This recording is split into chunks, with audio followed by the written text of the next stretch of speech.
अस्सलाम वालेकुम। आज का जो हमारा टॉपिक है वो है convergence of sequences and series. जैसा कि हमने प्रीवियस कुछ लेक्चर में भी डिस्कस किया है कि सीक्वेंसेस और सीरीज़ हमारे पास क्या होते हैं। सो उसका कुछ थोड़ा सा पिक्चर देख लेते हैं। सीक्वेंस हमारे पास क्या होता है। Sequence definite pattern of terms होता है, जो कि हमारे पास नंबर्स का एक ख़ास पैटर्न होता है, जो एक ख़ास तरतीब से क्या होता है अरेंज दिया गया होता है। हर सीक्वेंस जो है उसमें कोई ना कोई टेक्निक यूज़ होती है, कोई ना कोई ख़ास पैटर्न यूज़ होता है, जिसके अकॉर्डिंग सीक्वेंस जो है वो आपका क्रिएट किया जाता है। सो सीक्वेंसेस हमारे पास टू टाइप्स के होते हैं, एक फाइनाइट सीक्वेंसेस और इनफाइनाइट सीक्वेंस। इनफाइनाइट सीक्वेंस क्या होते हैं, अगर आपके पास सीक्वेंस में अनलिमिटेड नंबर ऑफ टर्म्स हों, मीन अप टू 100 ऑन चलती जाएँ, हमें कोई भी पता ना हो कि ये किस नंबर तक हैं, तो वो क्या होंगे आपके पास इनफाइनाइट सीक्वेंस। और अगर आपके पास लिमिटेड नंबर ऑफ टर्म्स हो तो ऐसा सीक्वेंस क्या होगा, फाइनाइट सीक्वेंस। सीक्वेंस को हम जनरल टर्म किस तरह डिनोट करते हैं, ए एन में। ए एन किसको डिनोट करता है, जनरल टर्म्स ऑफ सीक्वेंस। अगर हम एन 1 रखेंगे तो आपके पास सीक्वेंस की फर्स्ट टर्म होगी, अगर एन 2 होगा सीक्वेंस की सेकेंड टर्म होगी, एन 31 ले लेते हैं तो सीक्वेंस की 31th टर्म होगी। सो ये ए एन क्या है, जनरल टर्म ऑफ सीक्वेंस को डिनोट करते हैं। नेक्स्ट हम अपने टॉपिक की तरफ आते हैं। क्या हमने फाइंड आउट करनी है, conversion of sequences and series. सबसे पहले हम डिस्कस करेंगे कन्वर्जेंस ऑफ सीक्वेंस।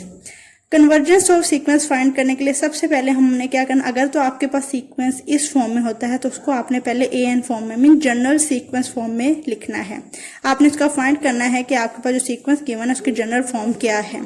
सो पहले आप क्या लिख लेंगे, A N mean general term of sequence. उसके बाद आपने सेकेंड स्टेप क्या करना है, जो लिमिट है आपको n approaches to infinity, a n sequence लेना है।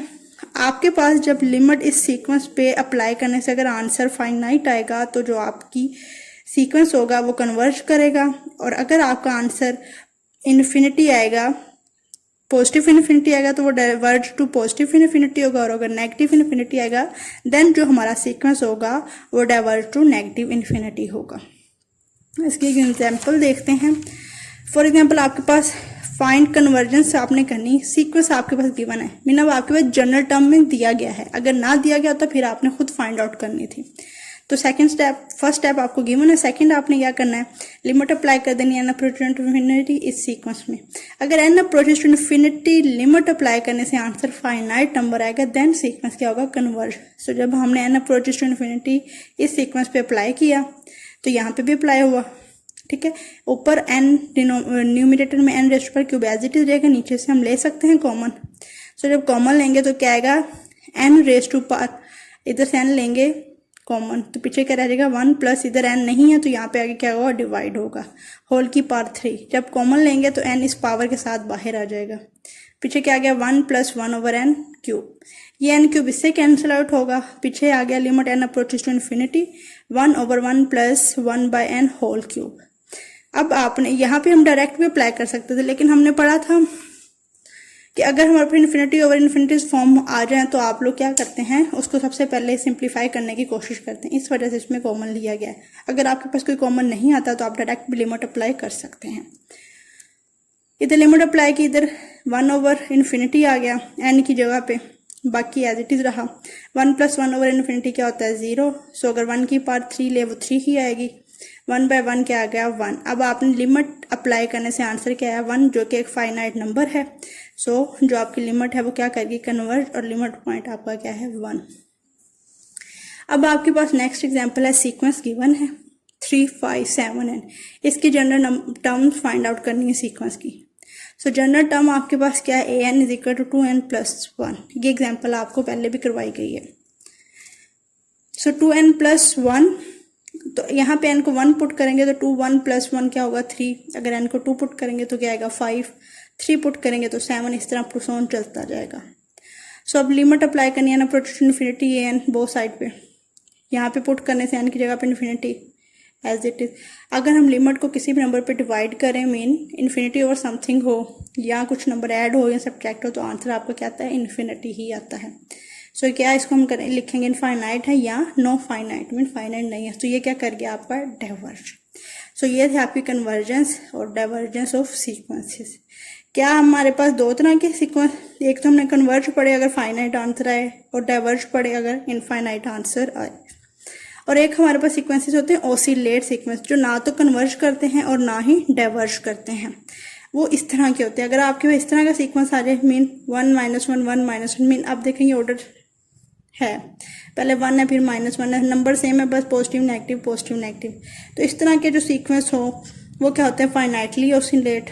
और अगर आपके इस तरह के हो -1 2 -3 4 -1, मीन अब कोई भी अरेंजमेंट नहीं है, तो ऐसे क्या होंगे, इनफाइनाइटली ऑसिलेट्स। कुछ सीक्वेंस आपके पास मोनोटोनिक सीक्वेंसेस भी होते हैं। मोनोटोनिक सीक्वेंसेस क्या होते हैं, 2 टाइप्स के होते हैं, इंक्रीजिंग और डिक्रीजिंग। इंक्रीजिंग कौन से होते हैं सीक्वेंसेस, पहले नंबर के बाद इन नंबर इंक्रीज होते जाते हैं, पहले छोटा फिर उससे बड़ा फिर उससे बड़ा फिर उससे। और डिक्रीजिंग क्या होते हैं, पहले सबसे बड़ा फिर उससे कम देन उससे कम देन उससे कम up to so on. Monotonic sequence को हम कह सकते हैं कि ये कॉम्बिनेशन है इंक्रीजिंग एंड डिक्रीजिंग सीक्वेंसेस का।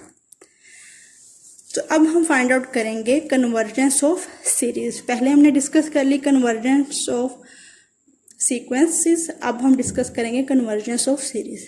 अब सीरीज हमारे पास क्या होती है, सम ऑफ टर्म्स जो ले लें आप सीक्वेंस का, तो वो आपको क्या होता है, सीरीज होती है। फॉर एग्जांपल आपके पास सीक्वेंस गिवन है 1 3 5 7, इसका अगर हम सम ले लें तो क्या होगा, सीरीज बन जाएगी। अब जो general number of terms of sequence उसको हम डिनोट करते हैं an से, और जनरल टर्म फॉर सीरीज को डिनोट करेंगे sn से। हम sn को ऐसे भी लिख सकते हैं, summation of an mean sequence की टर्म्स का सम। अब इसको भी हमने कैसे फाइंड आउट करना है, सबसे पहले वहां पे हमारे पास सीरीज थी, सॉरी सीक्वेंस था, तो उसकी हमने general term an find out की। अगर सीरीज की बात करेंगे तो आपके पास अगर सीरीज इस फॉर्म में होगी तो आपने उसका जनरल टर्म फाइंड आउट कर लेनी। अगर जनरल टर्म दी गई होगी तो डायरेक्ट लिमिट अप्लाई करके आपने बता देना है कि जो सीरीज है आपकी वो कन्वर्ज कर रही है या डाइवर्ज। सेम पैटर्न है, अगर आंसर फाइनाइट आए लिमिट अप्लाई करने से तो सीरीज कन्वर्ज करेगी, अगर इनफाइनाइट आंसर आए तो सीरीज डाइवर्ज करेगी। इस तरह ये आपके एग्जाम्पल हम इसकी देखते हैं, 1/2 + 1/4 + 1/8 + 1/16 plus up to so on plus n plus up to so on infinity. अब ये आपके पास क्या है, सीरीज गिवन है। अब इसमें आप देख सकते हैं n तक गया फिर इन्फिनिटी तक, मैंने उन्होंने हमें फाइनाइट कर दिया कि इन्फिनिटी तक जा रहा है, अप टू सोन नहीं है। सो हमने ये पढ़ा था कि अगर आपके पास सीरीज गिवन हो तो उसका जो आपने फाइनाइट हो तो आपके पास फार्मूला क्या होता है, Sn = a1 1 - r⁻n/1 - r। सो इसमें a1 क्या है, फर्स्ट टर्म में, r क्या है, common ratio, mean second term को डिवाइड करके फर्स्ट टर्म पे आप r फाइंड आउट करते हैं। कॉमन डिफरेंस होता है, सेकंड में से फर्स्ट सब्ट्रैक्ट करते हैं, और कॉमन रेशियो क्या होती है, सेकंड पे फर्स्ट को डिवाइड करते हैं। सो a1 आपके पास 1/2, r क्या है, सेकंड टर्म 1/4 डिवाइडिंग बाय 1/2। ठीक है, अब इसको आपने डिवाइड किया, आपके पास क्या आ गया, 1/2। अब इस आपने ये दोनों वैल्यू जस्ट इसमें पुट कर देनी है। Sn = 1/2, 1 माइनस r क्या है, 1/2 उसकी पार n ओवर 1/1 माइनस r की पार लिख दी 1/2। अब इसके 1 - 1/2 को सोल्व किया, आंसर क्या है आपके पास 1/2। सो डिनोमिनेटर के नीचे डिनोमिनेटर है तो ये वाला आपका इधर चला न्यूमिनेटर में आ जाता है। सो इस 2 को मैंने यहाँ पे लिख दिया। यहाँ पे क्या है, 1 - 1/2 रेज़ टू पावर n, 2 से cancel out, limit n approaches to infinity, 1 - 1/2 raise to power n। अब जब आपने लिमिट अप्लाई करनी है इधर तो क्या आएगा, 1 - 1/2 रेज़ टू पावर n की जगह पे क्या आएगा, इन्फिनिटी। सो 2 की पावर इन्फिनिटी लिए आंसर क्या आएगा, इन्फिनिटी। समथिंग ओवर इन्फिनिटी 0 होता है, सो 1 में से 0 सब्ट्रैक्ट करेंगे, आंसर क्या आएगा, 1। तो ये भी आपके पास क्या है, फाइनाइट नंबर। सो आपकी जो सीरीज है वो क्या कर रही है, कन्वर्ज कर रही है एट लिमिट पॉइंट 1। नेक्स्ट हम देखते हैं, आपके पास अब जस्ट सीरीज गिवन है अप टू सोन इन्फिनिटी। अब देखें यहाँ इन्फिनिटी, यहाँ पे भी आप फार्मूला अप्लाई कर सकते हैं, अगर नहीं तो आप इस तरह, अगर आप जनरल टर्म इसकी डिस्क्राइब कर सकते हैं तो आप इस तरह जनरल टर्म भी डिस्क्राइब कर सकते हैं। सो इसकी जो सीरीज की जनरल टर्म आपके पास n × n + 1/2 है। अगर आप n को 1 पुट करें तो 1 × 1 + 1, 2 1 दा 2, 2/2 1 आ जाएगा। इसी तरह अगर 2 पुट करें तो 2 + 1 3, 3 2 दा 6, 6/2 क्या आएगा, सॉरी इधर क्या आपके पास 2 + 1 3 और इधर क्या आएगा 2। सो ये एग्जाम्पल नहीं है, आपके पास जस्ट सीक्वेंस सीरीज गिवन है। Series given n into n plus 1/2। अब यहाँ पे आपके पास सीरीज गिवन है, जस्ट आपने लिमिट अप्लाई करनी है डायरेक्ट। जब लिमिट अप्लाई करेंगे तो n की जगह पे इन्फिनिटी पुट करने से आंसर आपके पास क्या आएगा, इन्फिनिटी। सो सिमिलरली जैसे हमने सीक्वेंस में डिस्कस किया था, अगर लिमिट अप्लाई करने से आंसर इन्फिनिटी आ रहे तो आपकी जो सीरीज वो क्या कर जाएगी, डाइवर्ज कर जाएगी। सीक्वेंस में सीक्वेंस डाइवर्ज करता है और सीरीज में सीरीज। सो ये आपके टॉपिक से convergence of sequence and series.